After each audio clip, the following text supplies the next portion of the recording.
The order to set up the Omarska camp on the 31st of May 1992, signed by Simo Deljača, was issued, quote, in accordance with the decision of the crisis staff presided over by Dr. Stakić. As Dr. Stakić stated in a television interview, the camps of Omarska and Karatem and Ternopolje were, quote, a necessity in the given moment, end of quote. He confirmed that these camps, quote, were formed according to a decision of civilian authorities in Prijedor, end of quote. Throughout the period immediately after the takeover, Dr. Stakić, in cooperation with the Chief of Police, Simo Deljača, and the most senior military figure in Prijedor, Colonel Vladimir Arsic, worked to strengthen and unify the military forces under Serb control. The disproportionate armed response to the minor incidents at Hambarina and Kozarac in late 1992 was directed against the civilian non-Serb population. It heralded the first in a series of measures taken by the crisis staff in cooperation with the military and the police to rid the municipality of non-Serbs. Simo Deljača represented the police forces in the crisis staff. Dr. Stakić himself suggested that the crisis staff should also have a military representative, but this proposal was rejected. Nevertheless, either Arsic or Seljaja attended meetings of the Prijedor crisis staff and National Defense Council on behalf of the military. Just after the takeover, military uniforms were ordered by the civilian authorities for the use of civilian leaders, including Dr. Stakić, who wore a military uniform and carried a weapon. Dr. Stakić's influence over the military and the police was strongly contested by the defense. The trial chamber, however, has found that there was a strong cooperation between Dr. Stakić and both police and military. Through his positions as presidents of both the crisis staff and the National Defense Council, Dr. Stakić facilitated coordination by the police and military with each other and with the civilian authorities. The various bodies headed by Dr. Stakić also provided logistical and financial assistance to the military. The National Defense Council required competent municipal organs to secure priority communications and essential supplies such as food and oil, and to report to the Prijedor Executive Committee about these matters. Documentary evidence proves that the crisis staff set up the logistics base at Čerkinpolje, which provided meals for police at checkpoints and guards at the camps, fuel for transporting detainees to and between camps, and equipment for the police and army. Furthermore, the crisis staff ordered the Prijedor Public Security Station and the Prijedor Regional Command, that is police and the army, quote, to form a joint intervention platoon or squad. A document dated 4 August 1992 from Simo Deljača, chief of the Prijedor Public Security Station, credits the, quote, synchronized activities of the Serbian army and police, end of quote, with having in large part destroyed any paramilitary formations. Simo Deljača, as chief of the public security station, is reported to have said in a closed session of the municipal assembly that due to the efficient army and police action, Muslim paramilitary formations had been smashed and the situation was stable in this respect.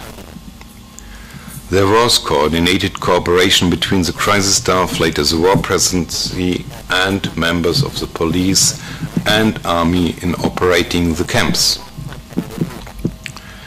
The crisis staff participated through its oversight of security in the camps, taking decisions on the continuing detention of Prijedor citizens, providing transport and the necessary fuel for the transport of prisoners between the various camps and from the camps to territory not controlled by Serbs, as well as coordinating the provision of the limited foods for detainees.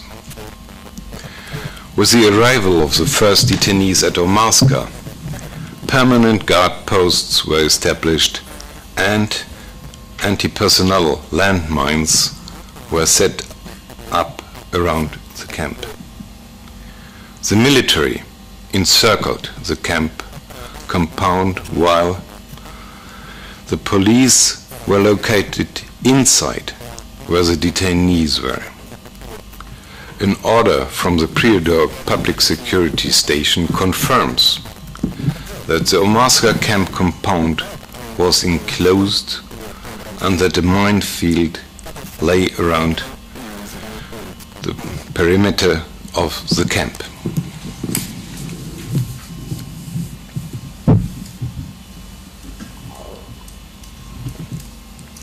The common goal could not be achieved without joint control over the final outcome, and this element of interdependency characterizes the criminal conduct.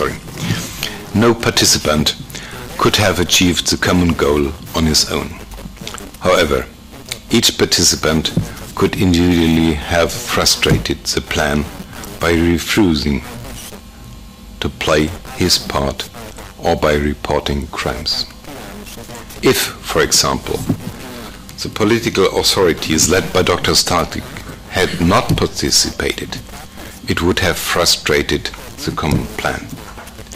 Dr. Stakić was aware of this. Otherwise, it would not have been necessary to oust Professor Stakić. The atmosphere of impunity for all those involved in the coup d'etat, led by Dr. Stakić, and the general lawlessness which prevailed in Prijedor, ensured that the common goal could be pursued. To quote one witness, in Prijedor, start of quote, there was neither de facto nor de jure authority or individual who would be above Dr. Stakić, end of quote. In Kozarski Viesnik on 13 January 1993, Dr. Stakić was described as a top official in the municipality. Dr. Stakić was identified as a mayor of Prijedor, a title that usually denotes a position of great political authority in contemporaneous articles and reports, and he even introduced himself this way. However, the titles themselves are immaterial, as it's clear that Dr. Stakić had a special responsibility for all events which took place in Prijedor municipality, and also the power to change their course. In relation to all offenses, the trial chamber is convinced that Dr. Stakić and his co-perpetrators acted in the awareness that crimes would occur as a direct consequence of their pursuit of the common goal. The co-perpetrators consented to the removal of Muslims from Prijedor by whatever means necessary, and either accepted the foreseeable consequence that crimes would occur or actively participated in their commission. The fact that Dr. Stakić felt it necessary to replace Professor Stakić and others who clearly would not have participated in the implementation of the common goal demonstrates Dr. Stakić's awareness that without his acts and the acts of the other co-perpetrators, the ultimate goal of the creation of a Serbian municipality and eventually a Serbian state could not be realized. In an interview in his position as president of the crisis staff on 24 May 1992, Dr. Stakić stated that the whole territory of the municipality of Prijedor had been under Serb control since the, quote, liberation of Kozarac, end of quote, and that, quote, cleansing, in his own language, čišćenje, or mopping up, was still ongoing in Kozarac, quote, because those remainings are the most extreme and the professionals, end of quote. It is the trial chamber's firm opinion that Dr. Stakić was fully aware that these so-called extreme citizens were none others than innocent Muslim and Croat civilians. Some of them were armed, but who could not be considered a professional armed force. In fact, the evidence shows that even though Dr. Stakić spoke of fighting only the Muslim extremists who were carrying out armed operations against the Serb forces, he acted as if Muslim population was composed entirely of extremists. The trial chamber is satisfied that Dr. Stakić did not differentiate between the civilian Muslim and Croat population, which he claimed he wanted to protect against evil and harm, and the extremists whom he wanted more than anything else to defeat. The trial chamber is convinced that Dr. Stakić knew that his role and authority as a leading politician in Prijedor was essential for the accomplishment of the common goal. He was aware that he could frustrate the objective of achieving a Serbian municipality by using his powers to hold to account those responsible for crimes, by protecting or assisting non-Serbs, or by stepping down from his superior positions.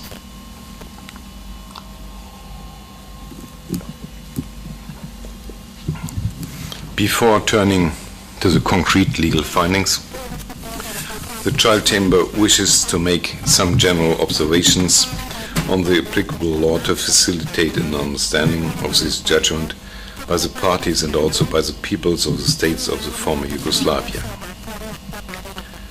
The trial chamber is restricted by the indictment and cannot make a legal assessment of the facts that does not conform to the indictment, as it would be possible in other legal systems where judges themselves assess the entire legal characterization of acts and are not bound by the charges in an indictment.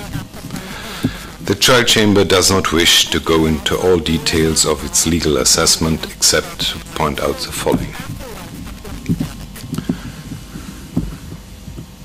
Following a careful analysis of the facts and the state of mind of the actors, the trial chamber was unable to infer the necessary dolus specialis for genocide.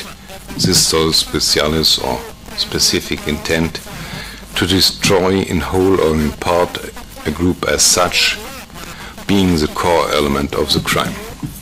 Thus, the trial chamber could not come to the conclusion that Dr. Stakić or other actors had the necessary specific intent to characterize his conduct as genocide or complicity in genocide. The primary aim was to displace the non-Serb population in order to achieve the vision of a pure Serbian state.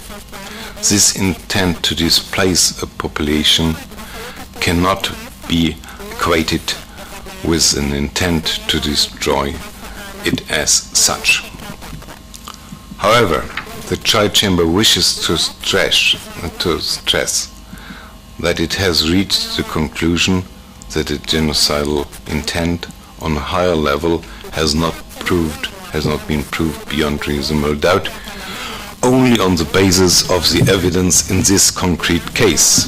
This does not mean that another trial chamber in another case, basing its findings on different evidence, could not come to a different conclusion.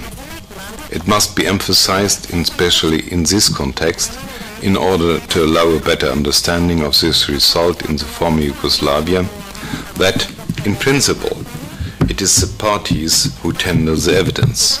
The judges do not play an active investigatory role under this tribunal's rules of procedure and evidence.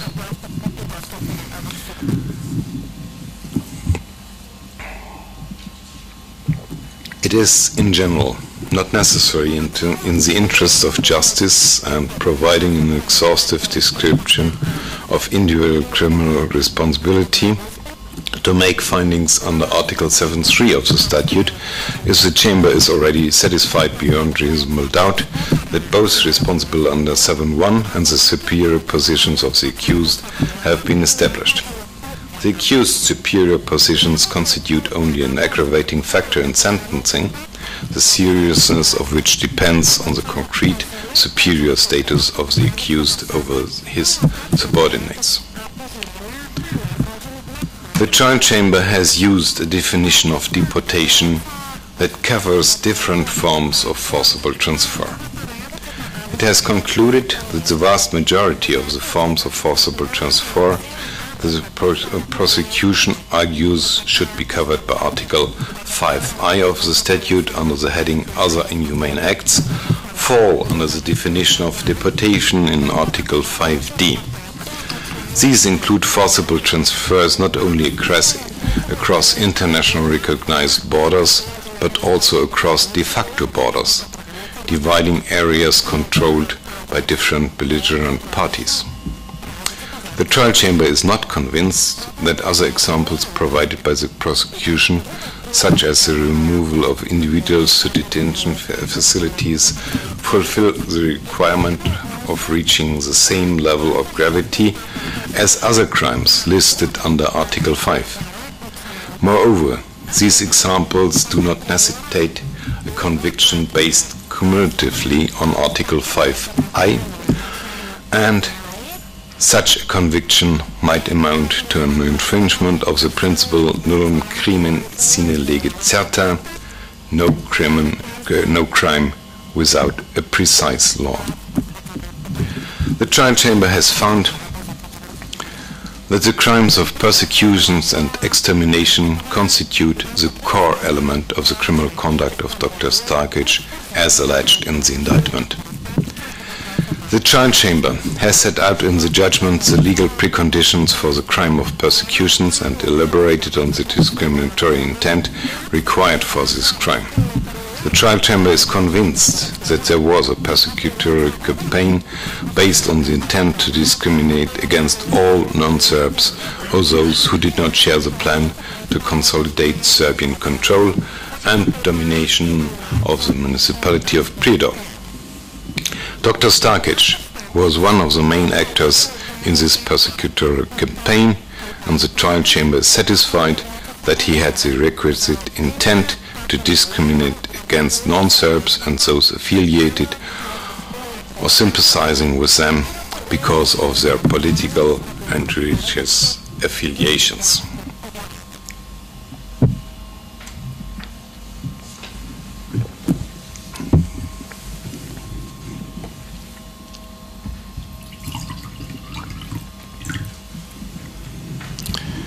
In determining now the appropriate sentence, the trial chamber has taken into account the International Tribunal Statute and Rules, the general sentencing practice in the former Yugoslavia, the individual circumstances of the case, aggravating and mitigating factors, and the personality of the accused.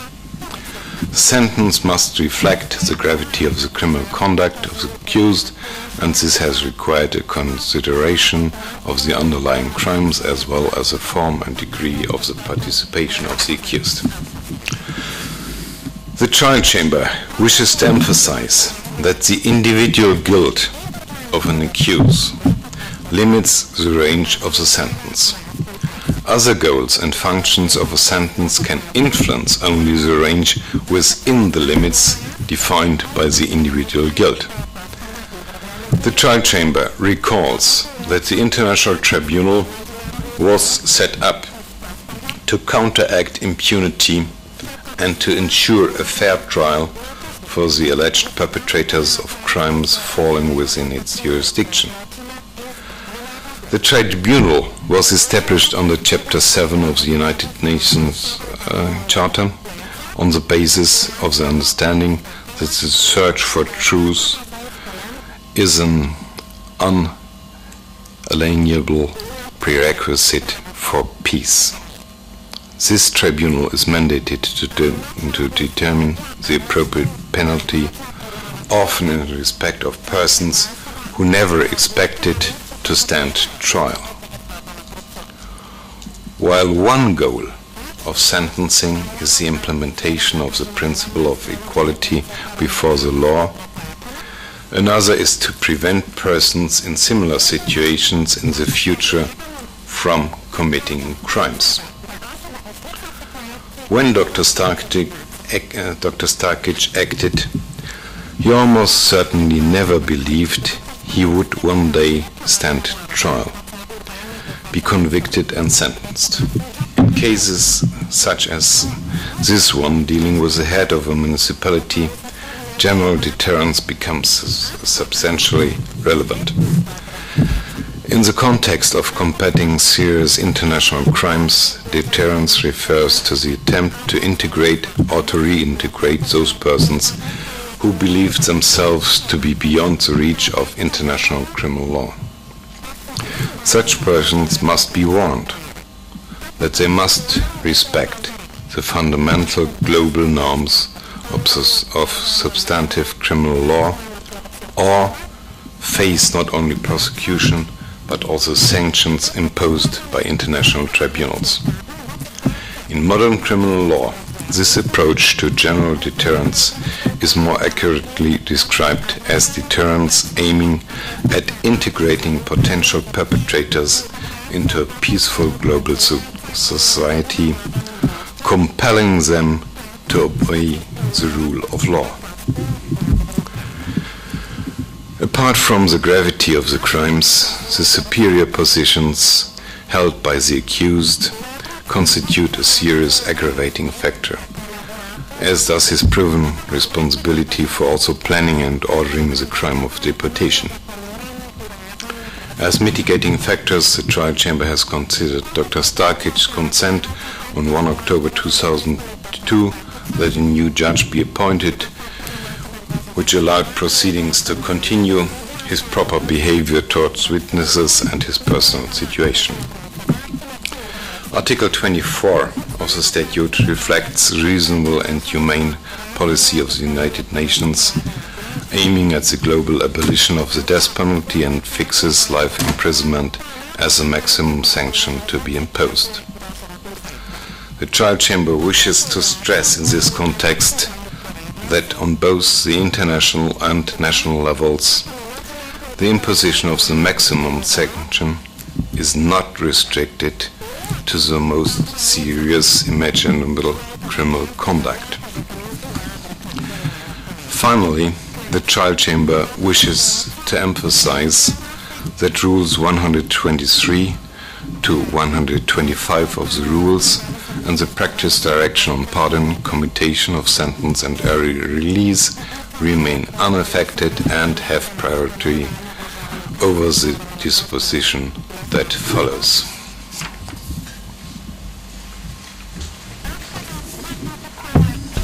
All rise, please.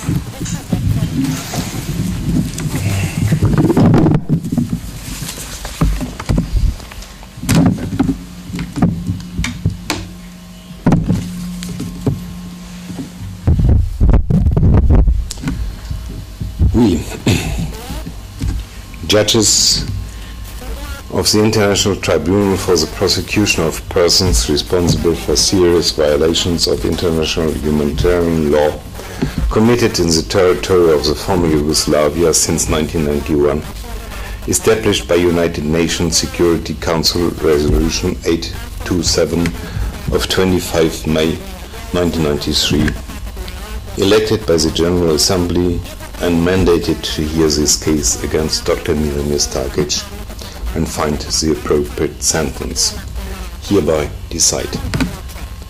The accused, Dr. Milomir Stakić, is not guilty of Count 1, genocide, Count 2, complicity in genocide, Count 8, other inhumane acts, that's forcible transfer, a crime against humanity. The accused, Dr. Milomir Stakić, is guilty of Count 4, extermination, a crime against humanity, murder, a violation of the laws and customs of war.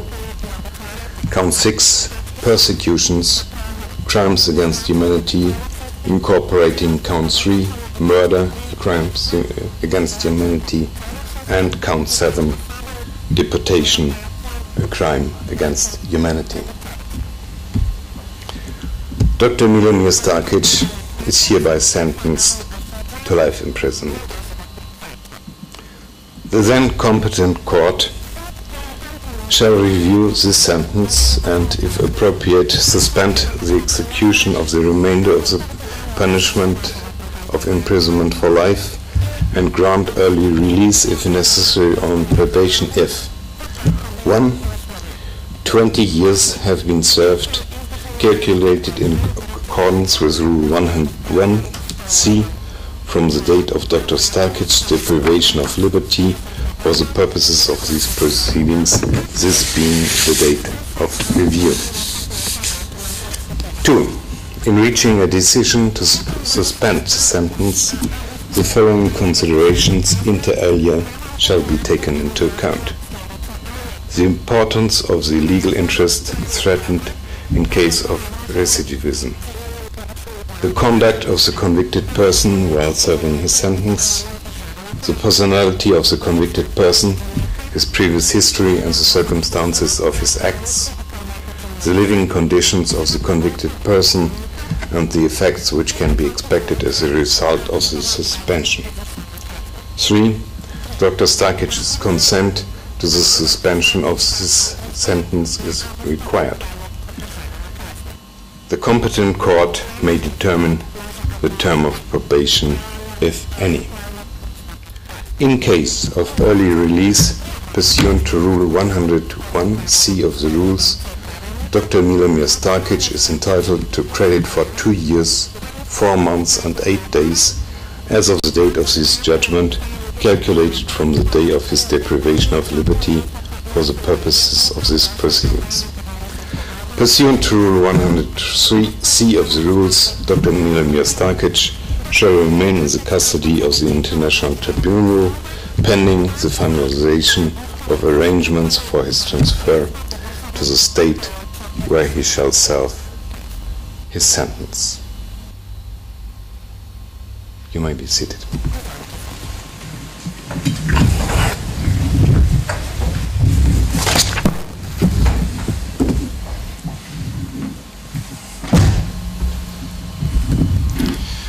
May I now ask Madame Registrar to present copies of the judgment in English to both parties and to the accused, and for the defense a translation of the summary just read out, including the deposition in a language he understands.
hereby I declare this trial closed.